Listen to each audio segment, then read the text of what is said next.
Hi, welcome to another edition of Testimony Tuesday. Today is a little different than our normal format. Today you're going to hear from Alan and Ann Curtis and how God saved their marriage. This is taken from a cassette recording that was done at a church in Bedford, New Hampshire called Faith Christian Center, and it was recorded on July 31st, 1988. It's a powerful testimony, and that we hope you enjoy it. Married back in 1975, and we were both Christians prior to being married, and it was a second marriage for both of us. And from my first marriage, I brought a 5-year-old daughter into that marriage, and we were attending a Presbyterian church in New Hampshire here, and it was very nice, but it was rather dry. And one night, Ed Hayes came to our house to sell us insurance. And Ed was not a Christian at that time, but he was searching. I think it was part of that 6-month period that he was searching. And he told us of a Bible study at Union and Webster Street, and we started attending that Bible study with Bob and Doris and Mel and Sis and so many others. And we eventually joined the Bible study totally and attended the Sunday services at Southside Junior High, the Holiday Inn, all over Manchester, and were here when the center opened. We had kind of a rough start in our marriage. We had problems with our daughter. There was just a lot of problems there. We had financial problems. I remember so very well going down to the gas station daily and buying 5 gallons of diesel fuel to dump in the furnace so we could have heat during the wintertime. Money was always a problem. Just couldn't manage money, never had enough money coming in. And I was convinced that if I could just make enough money, that all of the problems would go away. And I believe it was in 1978, Dick Mills was here. And there was a meeting, I believe it was at the Chateau restaurant, and there was about 8 or 10 people from the center, actually from the Bible study that were asked to attend, and we went over, and Dick had a message for us, and he said that good things are coming your way, and there were several other scriptures, and it was a nice thought. I really didn't pay it a whole lot of attention, to be honest with you. In 1981, this was a long time, it was 3 years, and I did end up changing jobs. And the people I went to work for were real hard-working people, and they gave me an opportunity that the sky was basically the limit as far as income went. And I saw my income go from around $20,000 a year to over $100,000 a year. And I had a lot of money, and with the money, I started enjoying a lot of the things that I hadn't had throughout my whole life. And it seemed like the more money I made, the less time I had for my wife, for my daughter, our daughter, for the church. The more the money came in, the further away I got. And work really became my God. My priorities were way out of line. I was working anywhere from 70 to 90 hours a week. I just couldn't get enough work because I knew that if I worked hard enough, that I could have more money. This is where everything really started declining. As the money one started coming in on this scale, my spiritual life went this way. Excuse me. As I stopped attending church, I had to do something on Sundays, so I started playing golf. I basically lived at the golf course either Saturday night or all day Sunday, or any time I could sneak away during the week. And if I wasn't playing golf locally, I was going to Maine to play golf. And while in Maine, I ran into an old girlfriend that I'd gone to high school with. and I started visiting her quite regularly. And all this time, my wife, and it was something I still don't understand, my wife was very understanding and didn't really care whether I left or not. She, when I would get home, she'd ask if I had a good time, and I'd say, yes, I had a good time, and that was about as far as the conversation went.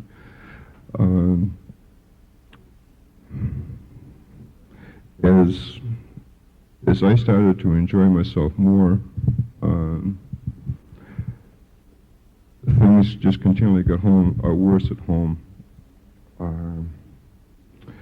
One day at the office, my wife and I had just had an argument over the telephone, and I stood up and I exclaimed to my boss, I said, you know, the only way out of this is if my wife could find someone else, if she could fall in love with someone else and move out.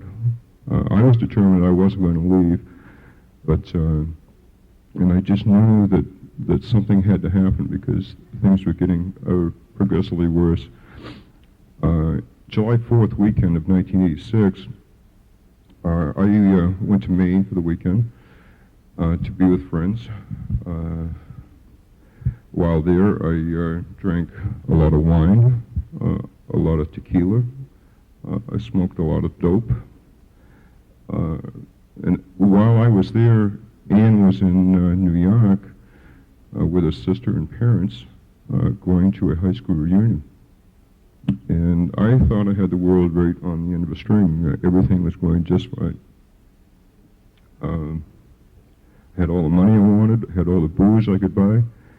I could buy all the drugs I wanted to buy. But I didn't have any happiness.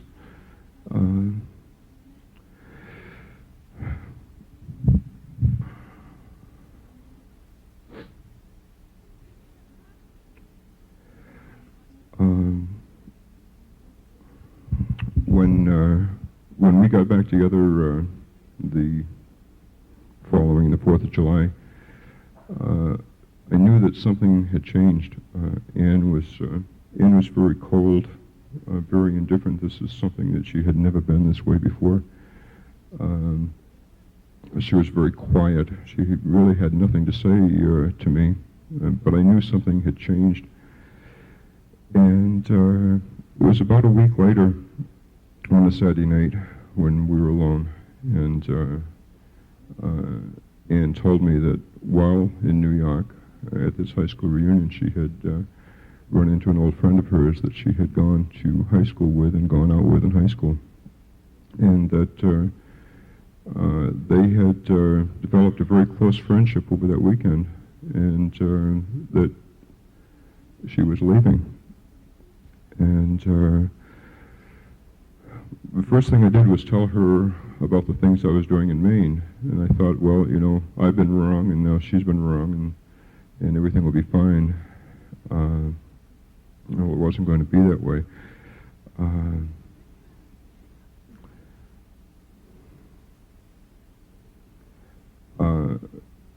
I think it was probably the next day or maybe Monday when reality set in that Anne was leaving, and I was having, I was getting exactly what I wanted. I wanted my wife to leave, and quite frankly, I was very happy and stupid.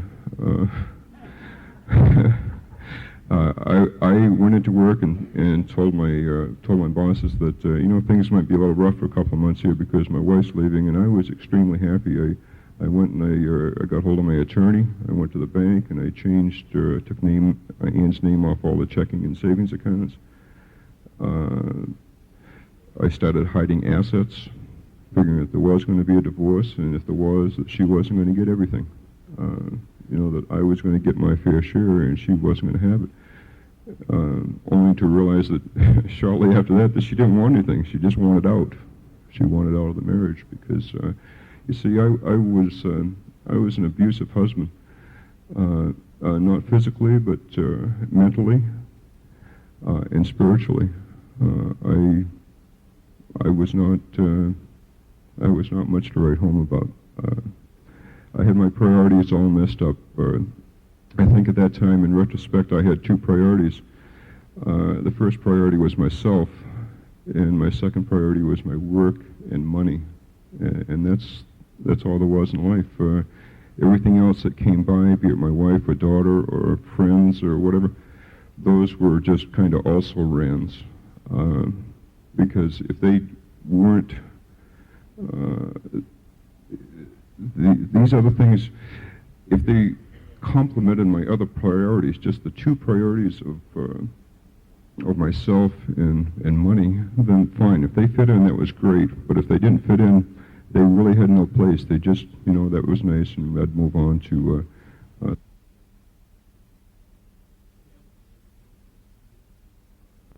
yes. So it was, I guess it's taking some time. This was in July, and Ann had agreed to stay on for a couple of months before she was going to leave, and in the meantime, though, she took off one weekend to go back to New York, and it was then that the Lord really went to work in my heart. And you got to remember, I was just tickled pink that she was leaving. This was the answer to an unspoken prayer that Ann was leaving, and I was going to have my freedom.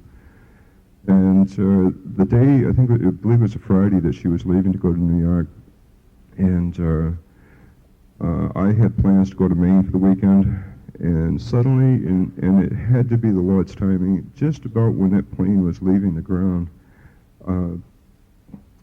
I had a complete change of heart. And it wasn't because I wanted a change of heart. It was because I needed that.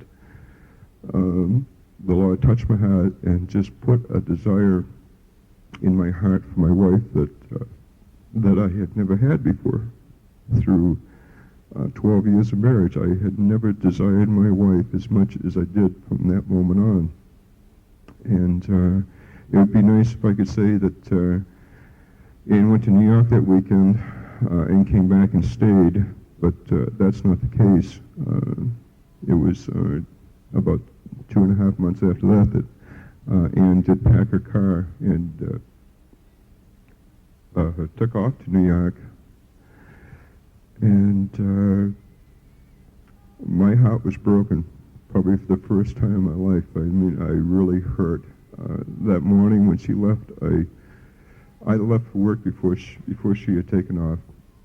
And I got about a mile down the road, and I just parked the car because I couldn't see where I was going.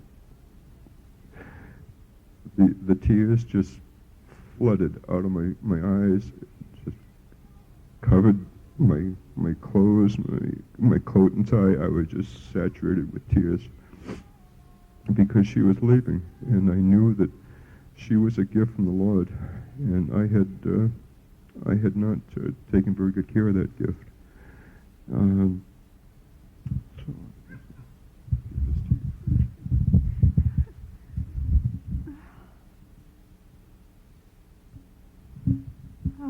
I can't see yet. Wait a minute.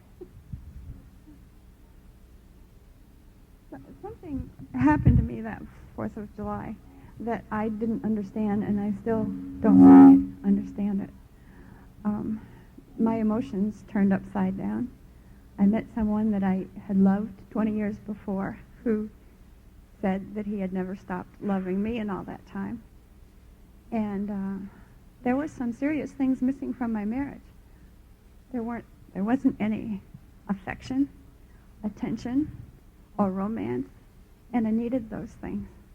And I guess that weekend at that bicentennial in my hometown, I was wide open for what happened, even though at the time I didn't understand it. And when I got back, and I told Alan about it, for the first 2 weeks he talked about lawyers and divorce, and I just kept thinking, well, this is it.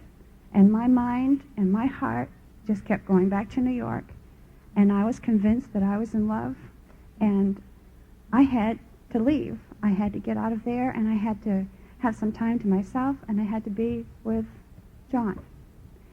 So I left telling everybody I was only going to be gone 4 months. And that was in September. And Christmas came and went. Our anniversary in March came and went. The next 4th of July came and went, and I wasn't back. And all that time, Alan supported me in ways that are just unbelievable. He paid for my apartment, my rent. He made my car payments while I was gone. He gave me money to live on. And most of all, he prayed and fasted for me that whole time, over a year that I was gone. And we had several meetings during that time in New York. And each time I was all prepared, my defenses were up, and I had all my arguments gathered together as to why he should give me a divorce and why that was the only thing that was left to do. But my defenses didn't stay up very long because Alan always brought the Holy Spirit with him to those meetings. And he finally, in March, Alan found counseling for me. And I had really wanted it because I knew that I needed help because I was so stuck inside myself. I didn't know how to get out. My emotions were still crazy, and I couldn't get anywhere. I couldn't get anywhere with the Lord. And he found counseling for me in Binghamton, and they were a fantastic couple. And Alan believed that they were the answer to prayer, and I did too. But they didn't counsel me as Alan's wife. And they didn't counsel me as Shannon's mother or John's girlfriend. They counseled me as Annie. And that was perfect. That was exactly what I needed, even though Alan couldn't understand that at all. And he wasn't sure after a while that they really were an answer to prayer, especially when they wouldn't accept his phone calls or read his letters or have any correspondence with him at all, because they kept my confidence. They were for me. And that was all. So that went on for a while until it reached a point where they didn't feel there was anything else that they could do, that really the decision was mine. And I still couldn't make it. And I had gone away once before in February to Utica for 4 days. And I bought a journal, and I went to McDonald's, and I sat for 4 days, and I wrote and wrote and wrote. And this guy was always breaking the rules. When I went to St. Margaret's, nobody was supposed to contact me. When I went to New York, nobody was supposed to contact me. But I got flowers, and I got letters and phone calls, and when I went to Utica, it was supposed to just be a time for me to be alone, to get away from everything. And I got a special delivery letter halfway through, and he was always breaking those rules. But I wanted to share a small part of what I wrote in this journal because it explains better than I can the state that I was in.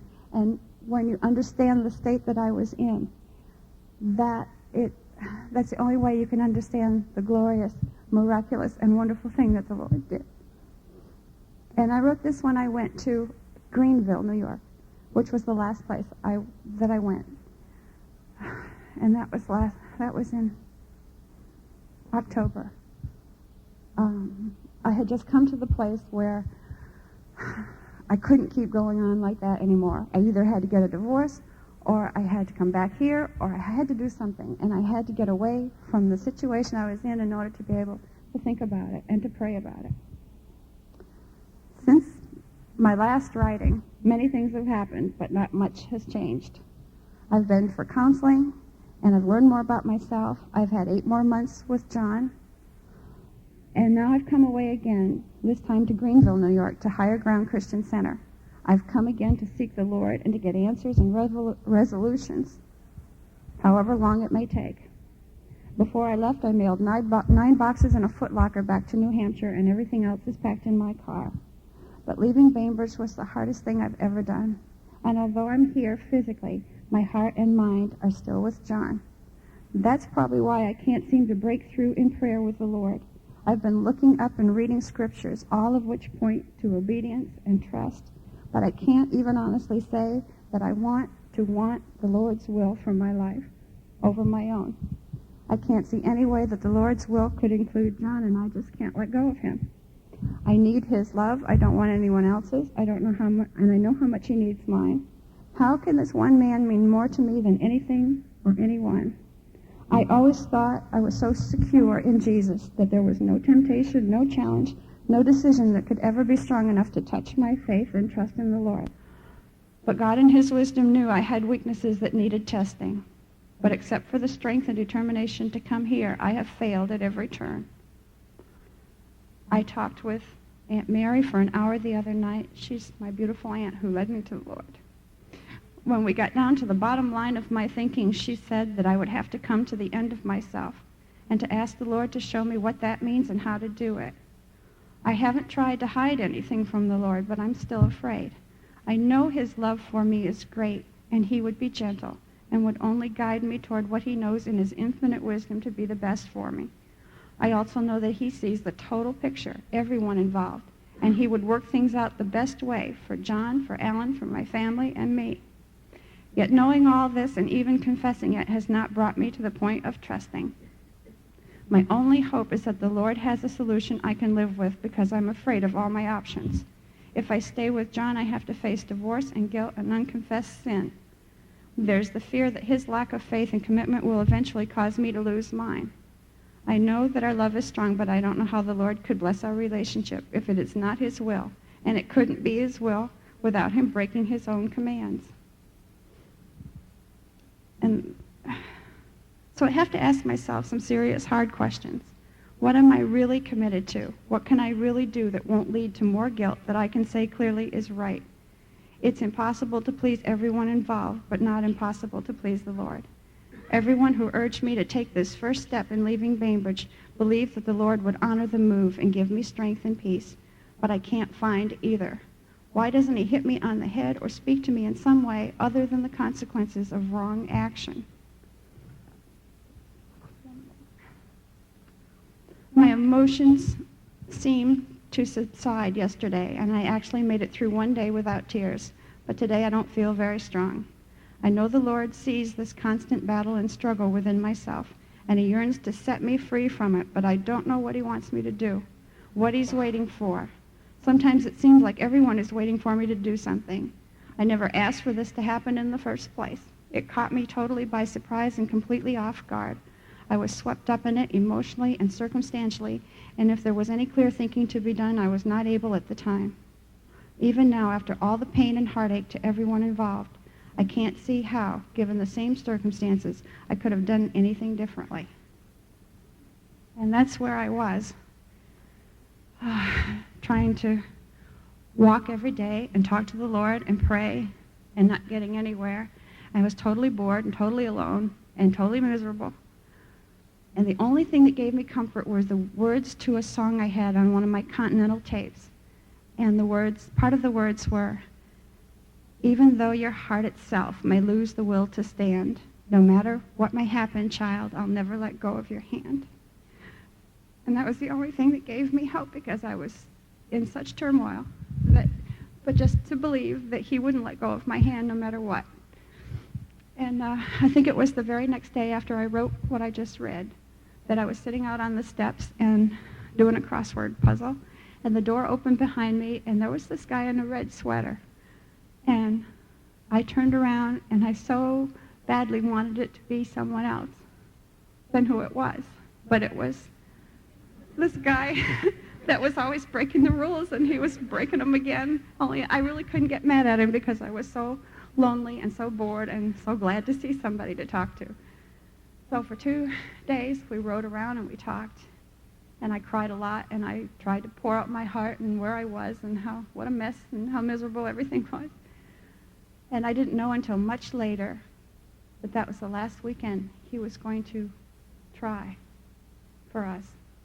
And he had a bag all packed and plans to go to Maine if we couldn't work things out, and we weren't working things out very well. And I don't even remember why or how, but he called the president of Albany Full Gospel, because Greenville was right near Albany, and asked him what was the hottest spiritual thing happening on a Saturday night. And they said, Our Savior's Lutheran Church. So we went. And I mean, my body went, but my heart and my mind and my emotions really didn't want to go. But I knew that I needed help, so I went. We sat out in the car before the service started, and I played him a tape of a song by Barry Manilow called Even Now. And that song said everything I was feeling and everything I did not ever want to go through. And then we went in, and there was a time of praise and worship and song. And then there was a guest evangelist who spoke. And then they asked people to come forward for physical healing on one side and spiritual healing on the other, and both right in the middle. And I went up for spiritual healing. And the minute I kneeled down at the altar, I started flooding. And there was this little puddle on the rail. And I just sobbed and sobbed. And the guest speaker came over, and the only thing I was able to blurt out was, my husband and I have been separated for over a year. I love someone else, but I need to love Jesus more. And I don't know if he heard me or understood me or anything, but he prayed for me, and he sensed that I needed more help. So he called 2 lovely women and another man over who took me downstairs. And they ministered to me. They shared with me the problems they had had in their own marriages. They wanted me to pray, which I didn't want to do, but I did.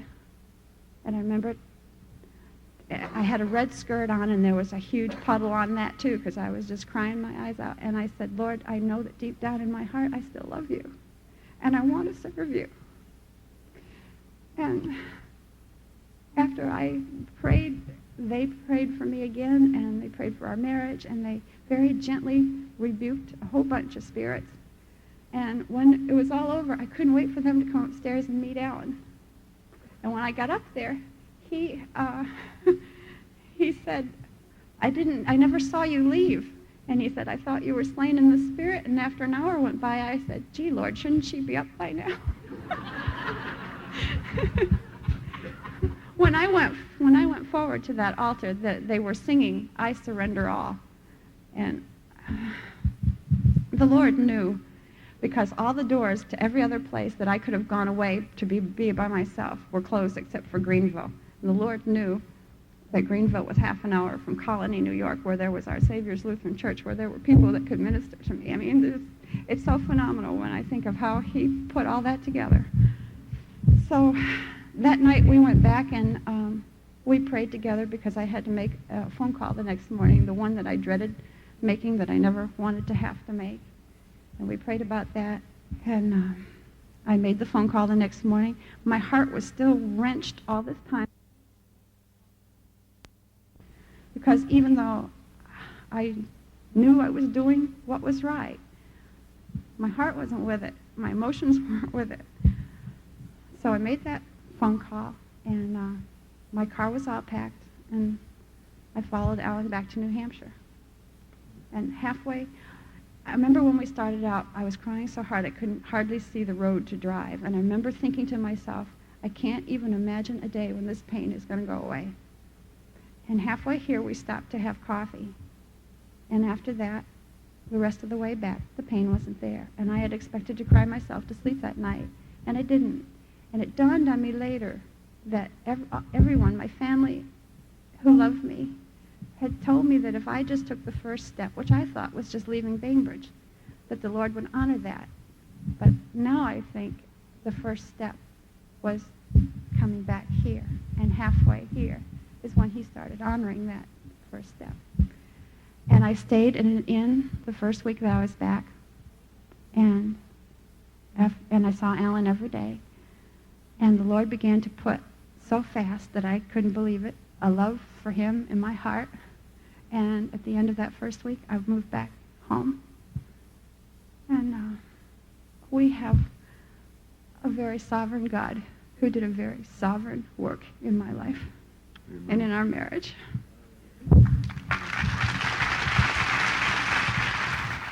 Wow, praise God. Praise God for restoring their marriage, and what a testimony. If you have a testimony you'd like to share about your marriage, about your life, whatever it is, that's what Testimony Tuesdays are all about. They're here to encourage you and encourage others with your story. So thanks for tuning in, and we'll see you next week.